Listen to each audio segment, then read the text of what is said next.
signed some papers, and I had become a full-fledged, I call it cooperator witnesses, but everybody in the country calls it stool pigeon. Sam Gravano was John Gotti's designated heir apparent, his best buddy in crime. He has, since his cooperation, given us over a dozen felony convictions against a dozen different people. What I'm telling you, what I'm exposing to you and the press and everybody, this is my doom. It is a pact with the devil. There's no doubt about that. But it is one that, on balance, is in society's best interest.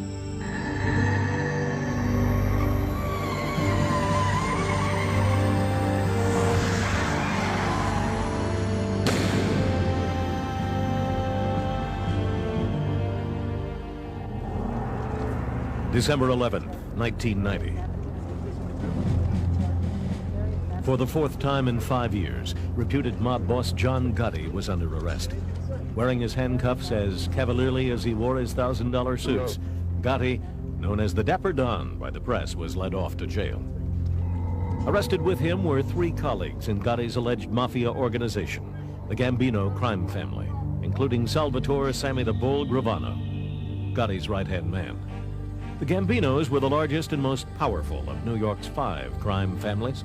They controlled the New York garment district, had a hold on the waterfront through the Longshoremen's Union, and took huge kickbacks from the garbage and trucking industries. Prosecutors said Gotti had seized control of the family in a palace coup. They now charged him with engineering the murder of Paul Big Paulie Castellano, the previous Gambino chief. Big Paulie had died in classic mafia fashion, gunned down on a sidewalk in 1985 as he climbed out of his Lincoln to dine at his favorite Manhattan restaurant. It was Gotti, prosecutors said, who had sent out his gunman to do the job after getting the other New York families to approve the killing. If the charges were true, Gotti's betrayal of his boss was vicious and cold, but part of mob tradition. Aging mafia overlords had often been slain by impatient, ambitious underlings. But now Gotti found that he himself had been betrayed in a matter not sanctioned by mafia practice. Sammy the Bull Gravano had decided to rat on his boss. Faced with the possibility of life in prison, Gravano chose instead to deliver his mentor and godfather to the feds in exchange for a lighter sentence. After the trial, Gravano would be entered in the government's witness protection program, given a new identity, and protected by federal marshals. For the prosecutors, it was a fair trade. No other figure associated with the mob drew attention like John Gotti. Despite his impeccable grooming, his fashion-plate wardrobe, and his Mercedes-Benz, he had for years filed his income tax returns as a plumbing salesman. He had served a total of 8 years in prison, 2 of them for a barroom killing in 1968. He still lived in this modest home in Queens. With Gotti, life imitated art. The press had at last found a mob leader who fit the image set by Hollywood and the huge success of the Godfather films. Reporters tripped over one another to capture him on videotape. As the saying goes, the camera loved Gotti. And Gotti loved the camera, especially when it recorded him walking out of a courtroom a free man. This he had done 3 times to the frustration of government lawyers. As to the defendant John Gotti, do you find the defendant guilty or not guilty of the first count of the indictment, charging him with the crime of conspiracy in the 4th degree? We find him not guilty. With each acquittal, Gotti got a little more famous and became a little more of a legend for winning his bouts with American justice. Thank you. Much of Gotti's success in the federal courts could be credited to his unflagging champion, the colorful defense attorney, Bruce Cutler. It's not right what you're doing, singling people out and going after them, harassing them, using witnesses who lie, who say anything for money and a new identity. And I think people have just said it, enough. Cutler helped Gotti earn a new nickname, the Teflon Don, because no charge could be made to stick. Once an unknown, Gotti became one of New York's best-known citizens. Camera crews even attended the July 4th picnics he threw for his whole Brooklyn neighborhood. Police had long since stopped bothering to enforce the New York law against private fireworks. But if any person could make the new charges stick to Gotti, it was Gravano.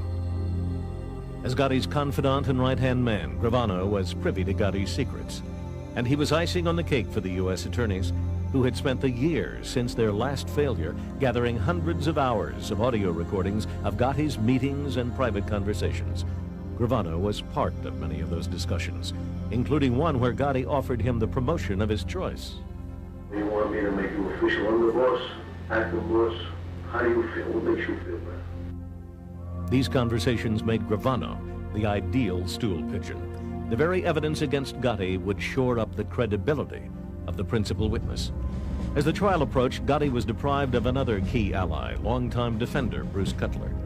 At a pretrial hearing, prosecutors played tapes in which Gotti described Cutler handling illegal deals. You know and I know that they know that you're taking the money to the table. Every time you take a client out, all of a sudden you're breaking the law. The U.S. attorneys insisted the tapes compromised Cutler's credibility in the courtroom.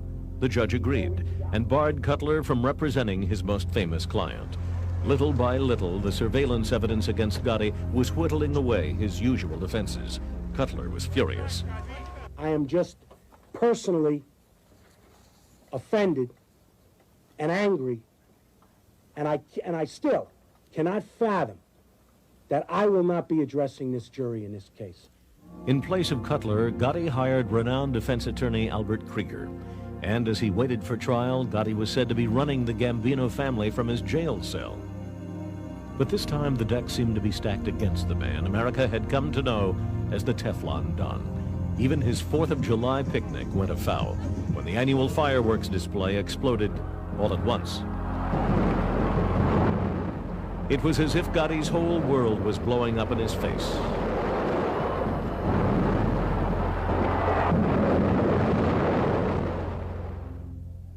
Sammy the Bull Gravano was expected not only to tattle on his boss, but to act as a kind of mafia translator. Mobsters know the government will listen in on them, so they talk in a loose code, issuing orders for murder or massive drug shipments in language that could seem meaningless to a jury. The mob rat interprets the mafia jargon and maps out the bloody chain of command. This Gravano did, but like all mafia informers, Sammy the Bull was also a liability for the prosecutors. On the stand, he would implicate Gotti in 10 murders and admit to 19 himself. So the trick for the prosecution would be to prove that John Gotti was a killer, on the word of a professional hitman. Modern mob prosecutions rely on a kind of 1-2 punch. The first blow comes from surveillance. The second is the stool pigeon. After almost a year in jail waiting for trial, New York Mafia underboss Sammy Gravano decided in November 1991 to turn on his boss, John Gotti, and testify for the prosecution. As part of the prosecution team, Patrick Cotter prepared Gravano for trial. He says Gravano had heard the most damaging pieces of the government surveillance tapes, and he believes Sammy turned, or flipped as the FBI calls it, because he saw he was going to be Gotti's fall guy. What was John Gotti's defense at trial to all the murders? I didn't kill those people, Sammy did. Sammy smelled that coming. At a secret midnight rendezvous with prosecutors, he struck a deal.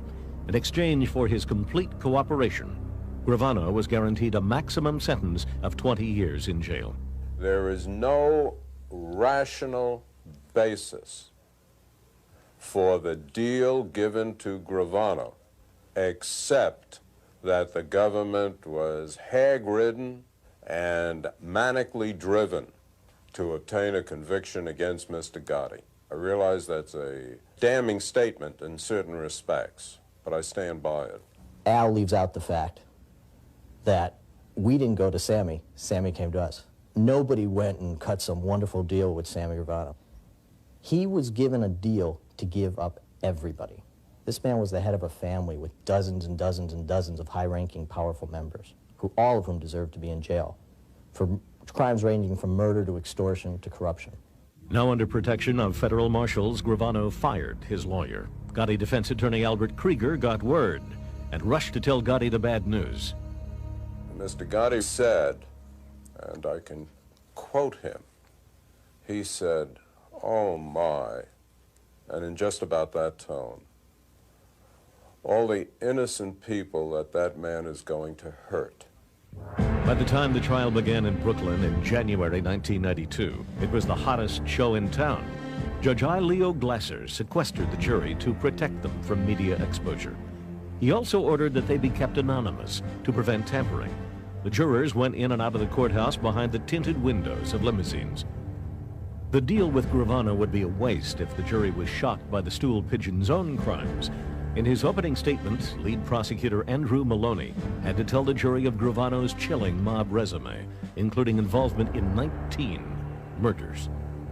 The first that I heard that he was a mass murderer was in Mr. Maloney's opening statement.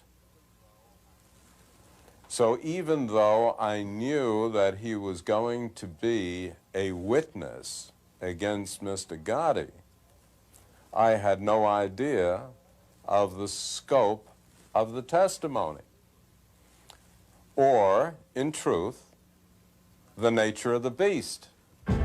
Gotti and his co-defendant, associate Frank Lacasio, were charged with racketeering, meaning a string of crimes that add up to a pattern of criminal behavior. Gotti himself was separately charged with 11 other crimes, which included ordering the murders of 3 low-ranking mafia gunmen. But the centerpiece of the case was the murder charge against Gotti for arranging the execution of his boss, Gambino godfather, Big Paulie Castellano. And when at last Gravano was brought in under the tightest security, that was the story with which he began his testimony. In his gravelly voice, Sammy the Bull told the court how he helped Gotti plan the murder. Paul Castellano, as head of the Gambinos, was the most important mafia boss in America. But by 1985, his grip on his family was slipping. His home had been bugged. He was under indictment on multiple charges. It was known in the underworld that Big Paulie had issued orders that any Gambino member involved in big drug deals would be killed. John Gotti had just been implicated in such a deal by the feds. Gravano told the court that in December 1985, Gotti decided to save his skin by killing Castellano, or in mob parlance, whacking him. Gotti arranged for Castellano to be called to dinner at his favorite restaurant on Manhattan's East Side. Castellano felt he was the boss of the bosses. He wasn't worried too much. He just had the one bodyguard with him. They walked up, 4 guys came, they killed him. It wasn't complicated. They walked away, they disappeared in the crowd. Gravano came across in the courtroom as calm and dignified, wearing a double-breasted suit, often putting on a pair of bifocals to look at evidence. It gave this confessed murderer the air of a studious businessman.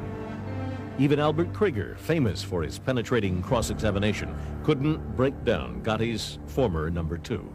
He was contained, articulate, not responsive as the angry, blustering, in some respects degenerate, I now know him to be. Prosecutors know that when they put a criminal informer on the stand, they have to make all his crimes known. If he is caught in any deception, all his testimony is compromised, and the witness is rendered useless. This was especially true of Sammy the Bull. Gravano is a self-confessed, admitted, vicious, cold-blooded serial killer. I thought he did great. I think everybody who was there thought he did great, in the sense of they believed him. They didn't like him. They didn't like him at all. He's not a likable guy in a lot of ways. Well, in all ways, frankly. Albert Krieger made sure the jury knew what kind of person Gravano was. He pointed out that Gravano's 19 murder victims outnumbered the 18 jurors and alternates. We don't have enough chairs to put all the victims in, Krieger said. The problem for the defense was that every time you show the jury what a truly bad person Sam was, you were in fact telling them John Gotti's best friend, heir apparent, best buddy, and the man he loves is a bad, bad man. You couldn't disassociate the two. My mother always said, you lie down with dogs, you wake up with fleas. I think that's a very nice and soft way of saying that which we have all experienced. We are judged in many respects by our friends and by our associates. As poised as he was, Gravano's record clearly painted him as a monster. The feds were arguing that Gotti was simply the chief monster. Cotter says the prosecution made no excuses to the jury about the character of their star witness. You don't trust a Sammy Gravano. You don't trust an informer. I don't, anyway. I don't know any responsible prosecutor who does. You trust them when you know they're telling the truth because you've proven it through unimpeachable sources. At the Gotti trial, those sources were the eavesdropping tapes made by the FBI. Not only had the feds bugged Gotti's principal hangout, the Ravenite Social Club, the agents had even managed to sneak a microphone into the apartment above the club, where the suspicious Gotti held his most private and incriminating conversations. You tell this punk, me, John Gotti, to sever your mother head off. I kept wondering what possible response the defense would have to that. How do you explain that your client has just said, when I whacked DB? How do you explain when he says, you know, when I killed, you know why Louis DeBono is going to die? He's going to die because he didn't come in when I called him. How do you explain that? I think that the sever the head remark was neutralized by its exposure for what it was, an overstatement, an extreme expression. We're not all that restrained in our everyday language, and this was everyday language for Mr. Gotti. Gotti's language did not seem so everyday in other cases. On one tape, he said to his co-defendant, Frank Locascio, "Every time we got a partner that don't agree with us, we kill him." The trial lasted 2.5 months. The government's 1-2 punch of Gravano and the tapes had been a powerful combination. But in his closing statement, lead prosecutor Andrew Maloney nearly compromised his entire case. He warned the jury that if they were afraid of John Gotti, they had good reason. It was a highly prejudicial comment. The defense attorneys immediately called for a mistrial, claiming Maloney had poisoned the jury. I thought I'd fall off the chair. I could not believe what I had heard. I have known Mr. Maloney too long and too well to believe that that remark was anything else other than a deliberate remark. Think about it for a second. What possible motive could the lead prosecutor have in saying to the jury that we've just spent an hour, no, actually we spent a day asking them, please find this defendant guilty? What possible motive would we have for saying to him, oh, and by the way, if you do, he'll kill you? Judge Glasser did not rule for a mistrial, and the jury found John Gotti guilty of racketeering and all the other counts, including the 3 murders. He was sentenced to life without parole. Frank Locascio was convicted on all counts except a minor gambling charge. After the sentencing, a crowd from Gotti's neighborhood erupted into a riot outside the courthouse, overturning U.S. Marshals' cars and attacking policemen. Gotti's fans were confident. And I'll bet anybody in this world, whatever they want to bet, that this man wins the appeal. Today, John Gotti is doing his time at Marion Federal Prison in southern Illinois. He's currently appealing his conviction to the U.S. Supreme Court. Sammy the Bull Gravano, on the other hand, has visited Washington, where he testified before Congress on the Mafia's infiltration of professional boxing. In 1994, as a reward for testimony that prosecutors said led to almost 40 convictions, Gravano received his own sentence, 5 years. So if everything works out perfect, he's got every thug in America out to kill him, and when he's 65, he can get out and try and keep out of their way until he dies. Along the way, he loses his family, his friends, his home. It beats life without parole, I'll admit that, but not by much. My name is Salvatore Gravano. Early in my life, I was given the nickname Sammy the Bull. I have been in jail since December of 1990, when I was arrested with John Gotti. I was his underboss and second of command of the Gambino family. Most mafia informers turn or flip only after they're out of range of the mob's lethal vengeance. But next, we'll hear from a stool pigeon who stayed in the mafia to exact his own revenge. This mob rat worked undercover for the FBI for 3 years, gathering evidence until he put a dozen fellow mobsters behind bars. The common image of a mafia stool pigeon is that of a man in a hushed courtroom surrounded by a wall of bodyguards. He turns on his former partners in crime from the relative safety of the witness protection program. But some mob rats take much bigger risks. I wore body recorders for evidence. You know, I risked my life getting evidence. I didn't just go there and say, look, this guy did this guy did that, this guy did this. Joseph Joe Dogs Iannuzzi a Florida mobster from the Gambino family's heyday, put a dozen of his mafia pals behind bars for revenge.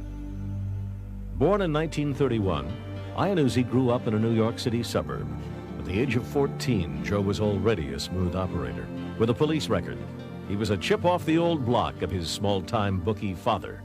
I used to go around with him on a Saturday and pick up the number bets. My father wasn't a good father or anything, you know, he was, you know, a hustler. But my mother raised me good, you know, the best she could. To straighten out, he joined the Army. He saw action in Korea and was wounded twice. But after his discharge, it wasn't long before he was picking up a quick illegal buck where he could, working with crooks on the fringe of the mob. By his 30s, Joe found himself living in West Palm Beach, Florida, with a wife and 3 kids, but no real career. As usual, he was on the outskirts of the underworld. That's when he met Gambino soldier Tommy Agro. When I first met Agro, I thought I met the boss of the mob. He had such charm and class and sharp dresser and jewelry that, you know, he was my idol, you know, and I wanted to be just like him. Tommy and Joe's relationship was a love-hate relationship. Tommy was much like an abusive father who loved his child. In 1971, Tommy Agro was an up-and-coming mobster in the New York Gambino family. He was respected, meaning he was feared, and he was Iannuzzi's hero. To impress Agro, Joe took him to the dog track, a favorite haunt. After a successful day of betting, Agro gave Iannuzzi his official mob nickname, Joe Dogs. Some kind of handle you had to have. Huh? Me, I was Joe Dogs. Before I was Joe Dogs, I was Joe Diner, you know. After Joe Diner, I was Joe Drywall. Yeah, it's... For his mafia apprenticeship, Joe Dogs would seek out applicants for mob loans at 5% interest or juice each week, 300% a year. Soon, Joe was what authorities called Mr. Organized Crime in southern Florida. The New York Gambino family, then under boss Big Paulie Castellano, was establishing its control over the region. Joe Dogs became their mouthpiece and their muscle. It was a role he savored. Forget about it. I felt like King Kong. I mean, you know, nobody could come near me. It's, you felt like Superman. I mean, really. I felt like I lived in a phone booth. It was a great feeling, yeah? A great feeling. The mob runs on fear, and the fear inspired by the Gambinos helped Joe do his job. Sometimes all it would take was a smack. So once in a while, I'd have to hurt somebody, you know. I'd have to hurt somebody if that person didn't know my reputation, for instance, right? Then I would have to really muscle them, you know. In the company of his mafia master, Tommy Agro, Joe whiled away the hours with some of the best-known mafia sociopaths, including Tommy DeSimone, a killer made famous posthumously when Joe Pesci portrayed him in the film Goodfellas. This guy was a real screwball. I mean, he'd kill you while you're having dinner together. He was a killer. He was a killer, and but he was a lot of fun. When Joe and his friends weren't breaking legs or extorting protection money, their principal aim was leisure. They might win thousands of dollars on fixed horse races and spend it all on a few dates with their mistresses. But having fun Florida style and running errands for the mob weren't enough for Joe Dogs. He wanted to make his own profits, so he borrowed $60,000 from Agro. Joe Dogs made interest payments of his own to New York and loaned the money out at a higher juice rate. He had become a real operator. Everybody in southern Florida knew who Joe Dogs Iannuzzi was, including the FBI. I decided that I would knock on Joe's door. In 1978, FBI agent Larry Doss was investigating organized crime in southern Florida. That meant getting to know the local mobsters and recruiting prospective informants. To that end, Doss began cultivating a polite relationship with Joe Dogs. When Joe opens the door, he's standing there with a gun in his hand. He's got a .38 caliber blue steel revolver. I said, "Hi, I'm Larry Doss from the friendly FBI." Doss thought Joe might be a good source for the FBI. The word on the street was that Joe was having problems with his mob connections. So Doss kept the pressure on, even when Joe left Florida to hide out in Chicago for a few months. The phone rings, and it's Larry Doss on the phone. Jesus Christ. I said, what the hell do you want, you pain in the ass? I mean, this guy's a dedicated, devoted and dedicated agent, all right? I said, what do you want, you pain in the ass? Leave me alone. Joe was different than anybody that I'd ever dealt with. And even though he was a career criminal from New York, and I was a career FBI agent from Georgia, Joe liked me and I liked him. And he gave me his home number. He said, listen, if you need me, here's my home number. He'd call me anytime, Joe, if you're in trouble. You know, he was a nice guy. Joe needed money. He couldn't make the payments on his own loan because he was having trouble collecting money from his loan shark clients. Joe had a sizable amount of money out with a local contractor on juice. Joe felt sorry for the guy, couldn't really bring himself to beat the guy up because he was behind in his payments. He had a wife and some kids, and Joe had known the guy for a long time. Information on the mob is so important to the FBI that the Bureau is willing to pay its informants. Joe decided to start moonlighting as a rat. The money he got from the feds he sent to his New York boss, Tommy Agro, in place of the interest he owned. But the payments weren't enough, and Tommy Agro was getting fed up. In February 1981, Agro went down to Florida with 2 of his goons and called Joe Dogs to a meeting at a local restaurant. I walk up to embrace him, shake hands and embrace him. How you tip, how you doing?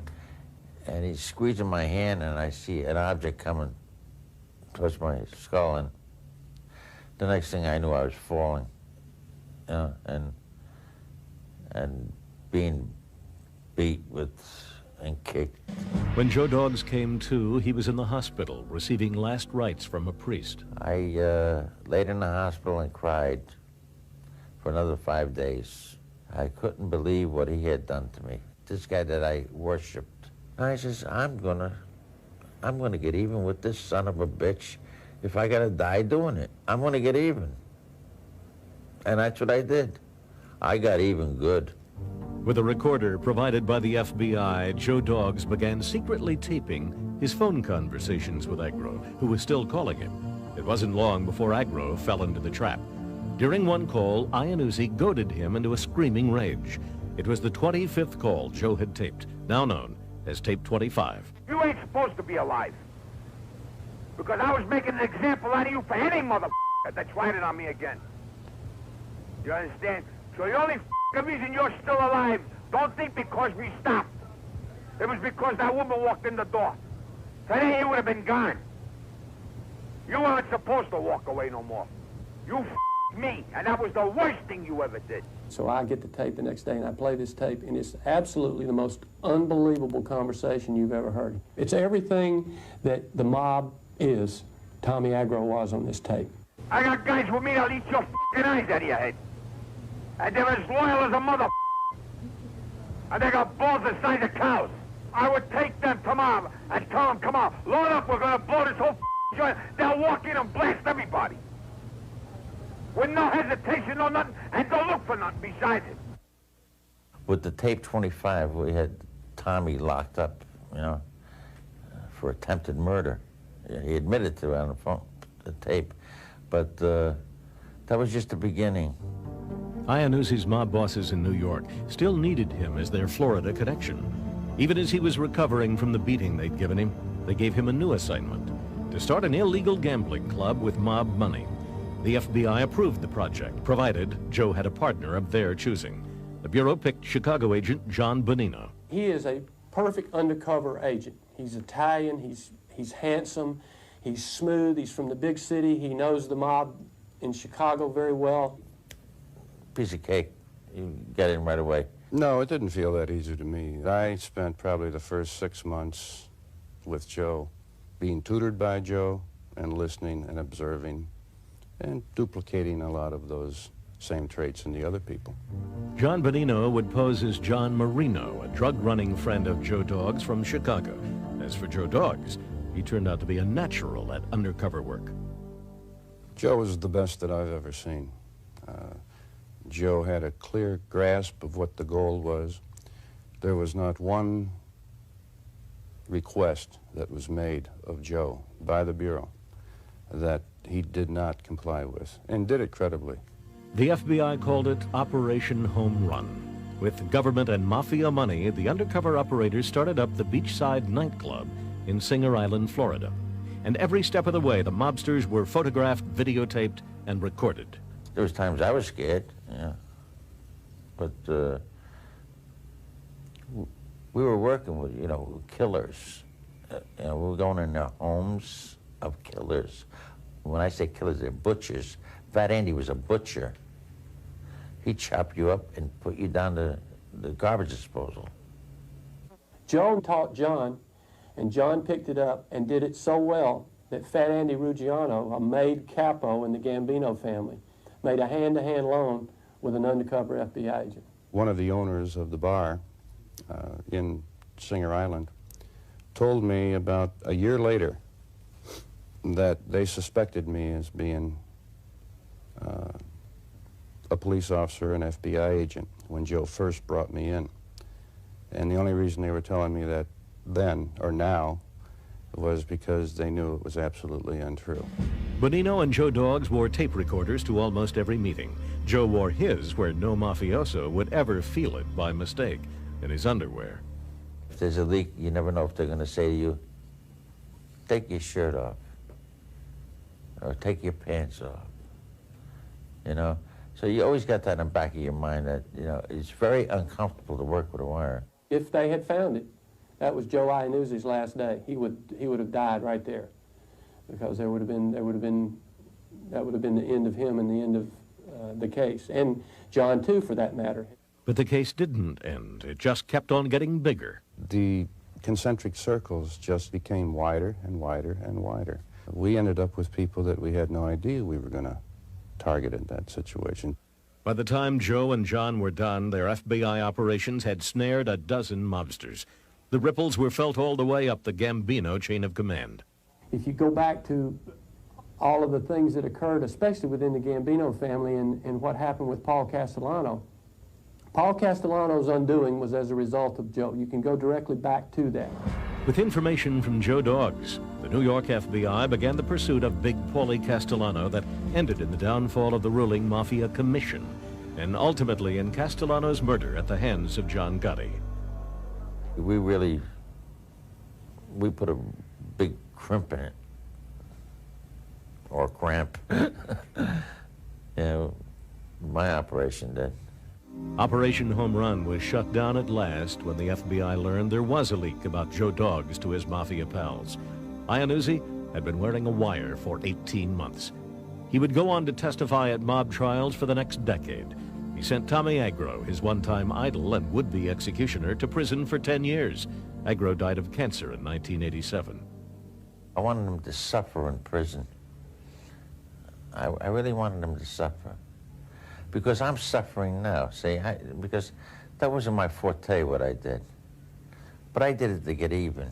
Today, Joe Dogs lives somewhere in America.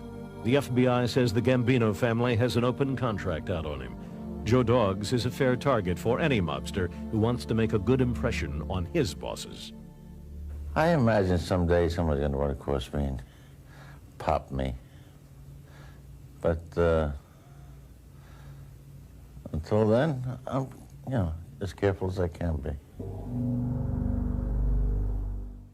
Mob rat Sammy Gravano was big news when he helped put away John Gotti in 1992.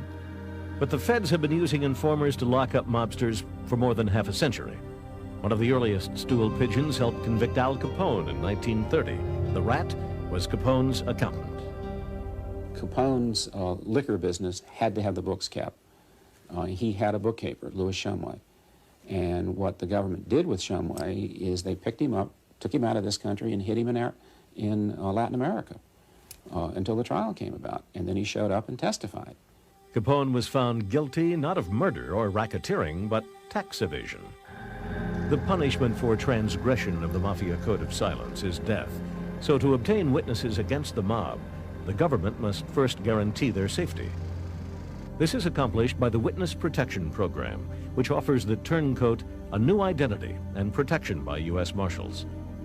With that offer, the federal government has wooed some improbable allies from the world of organized crime. One of those was Cleveland underboss Angelo Leonardo, whose testimony helped end the reign of New York's Mafia Commission. Leonardo is perhaps the single most important organized crime witness that the government has turned. He was in a position to know of the relationship between the Cleveland family and the Teamsters, which was extremely close. He was in a position, because he was an underboss in Cleveland, to know of the national structure of organized crime. Leonardo was also considered one of the mob's most loyal generals, but when he was convicted on a drug charge at the age of 74, Leonardo turned, and he laid out for the feds the nationwide network that ran the American Mafia. He showed how all the lines of power led back to New York.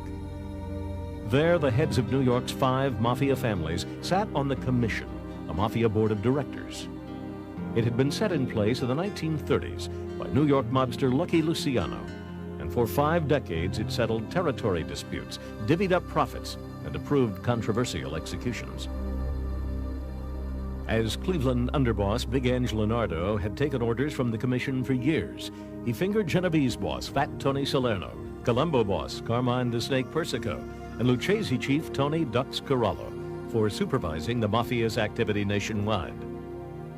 The New York bosses may never have pulled a trigger or spent a dime of illegal cash, but from his high post in the Midwest, Leonardo said he could trace the chains of command to them. When he turned, he proved, for all who take the trouble to look, that the very structure that's designed to insulate the figures of organized crime from accountability can be turned against it. Because he was high up, he had both power and information. When the Commission trial was over, the 3 bosses were convicted and sentenced to 100 years each. Paul Castellano of the Gambinos had been indicted, but he was murdered on John Gotti's orders before the trial began. Angelo Leonardo, thanks to the Witness Protection Program, was freed from prison and relocated. He also admitted to receiving more than $1 million from the Justice Department.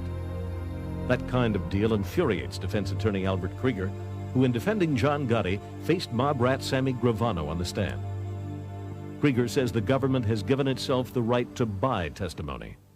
Well, you make the price high enough, and almost anybody is going to say anything in order to either reap a financial benefit, a liberty benefit, or whatever the government happens to be selling at the time. Gotti prosecutor Patrick Cotter worked extensively with Gravano before he testified. He admits that some mob rats are a little too eager to please to show their new government bosses that they're worth the price. A lot of these guys, you get to a point where you have to tell them to, look, just let me ask the questions, don't volunteer things, don't try to help me, just tell me what happened. One surprising critic of the deals made with mob rats is a mob rat himself, Joe Dogs Iannuzzi. They get a guy like Sammy the Bull that committed 19 murders and put him in your neighborhood to live and put John Gotti away, which is good to one point. But what did you gain? Sammy the Bull's going to commit more murders. He's going to get more trouble. He's a career criminal. The statistics show that those people who have been professional criminals, by going through the Witness Protection Program, it has a better rate of rehabilitation than any other corrections program we know of.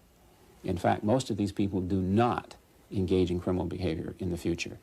But the marshals will kick a rat out of the Witness Protection Program for less than committing a crime, and Joe Dogs ought to know. In 1993, he was invited to New York to appear on The Late Show with David Letterman. The Justice Department warned him not to make such a public move. Joe Dogs went anyway. But when he arrived at the studio, Letterman had canceled Iannuzzi's segment. I said that Letterman thinks he's got a problem with that lady sitting waiting for him when he walks in the house. Well, at least finds, walks home one night and he sees me sitting there.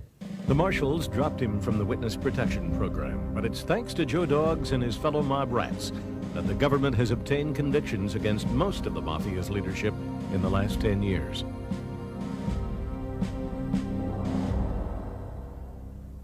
The existence of the Mafia's bloody brotherhood is now commonly accepted as fact. But until the early 1960s, even the FBI didn't publicly acknowledge that there was a Mafia. That all changed in 1963, when one man broke the decades of murderous silence. The Mafia is a paradox for American justice. On the one hand, it sucks up millions of law enforcement dollars and man-hours every year. But it's also an outfit whose very existence is denied by its members. Mob rats have been the key to exposing this clandestine society. Joseph Valachi stunned the world in 1963 when he was the first to uncover America's Cosa Nostra.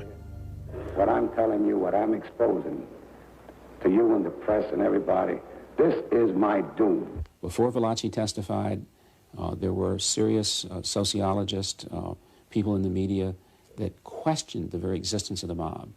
After Valachi's testimony in public, it became an accepted fact that there was a mob structure.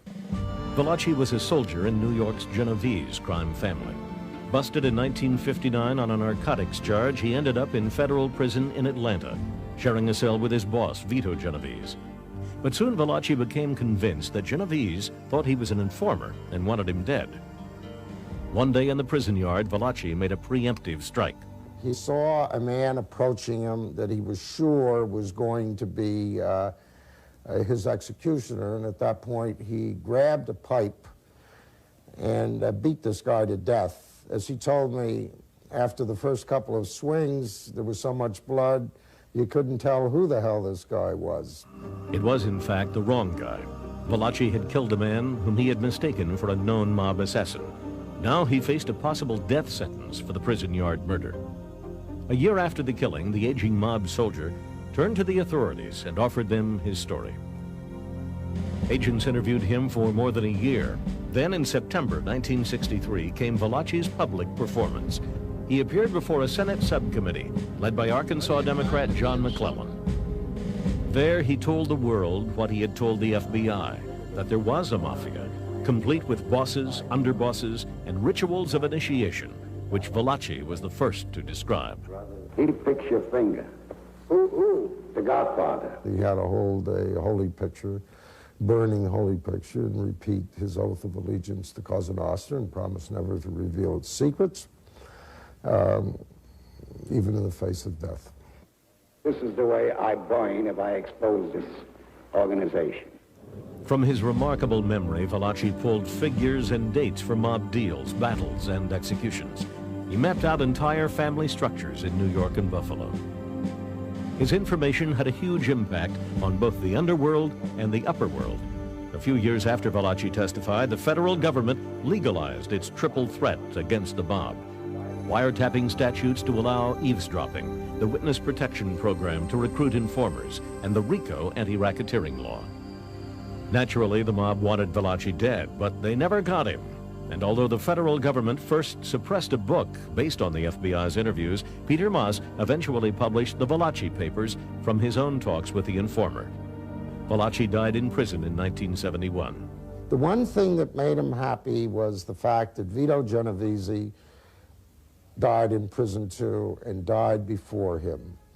The last message I got from Valachi that I can recall was, "You see, Peter, I told you this book would kill the old man." Valachi and those who followed him have forever taken away the invisibility of the mafia. Their reasons may have been self-serving, but by exposing the mob's inner workings, the mob rats have made a unique contribution to American justice, and they have helped cripple the mob, perhaps permanently. The ethnic core of the Mafia, Italian-Americans only and others need not apply, reinforce the membership's pride and loyalty. In the wake of successful mob prosecutions, gangs built around other immigrant groups are moving onto the scene. These outfits, Asian, Hispanic, Jamaican, and others, have adopted the brutal methods of the Italian mob, but they have not shown the obsessive loyalty that kept the old Mafia intact for so long. Leaders of some new gangs are already behind bars, put there with the help of turncoats from their own ranks. In fact, with its glory days long over, the Mafia's last great legacy may be the enormous power of the federal government to strike back at organized crime.